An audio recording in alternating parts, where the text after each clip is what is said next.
اخوان اليوتيوب المغربي هما اللي لا يعرفوه مشاهير اليوتيوبرز المغربي. ونعايض هاد الايامات هادي نعايض على صوفيا طالونيك بالا منوضها مع مولينيكس ومع دنيا كروفيتا ساريكول والشينوية. كلشي نايض على طالوني بحال تقول طالوني مقفرة مع كلشي، كلهم تقلبوا عليه، كلهم نايضين عليه. معرفتش انا شنو دار. المهم نايض عليه واحد القربالة في تيك توك وفي اليوتيوب، خصوصا في التيك توك.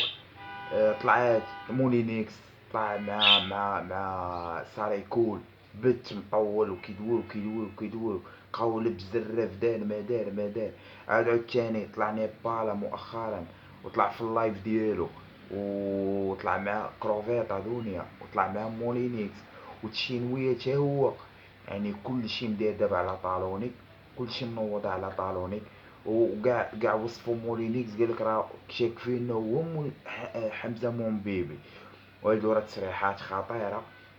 معرفتش انا واش بغاو يديروا ترند، بغاو يديروا ترند بعضياتهم متفقين على هادشي ولا فريمون هادشي هذا. لانه نايضه ديال بصح انا الصراحه ما عنديش واحد الاهتمام بزاف بالمحتوى المغربي ولا هادشي ديال المغرب، لانه فيه مشاكل بزاف وفيها الصداع والتخربيق.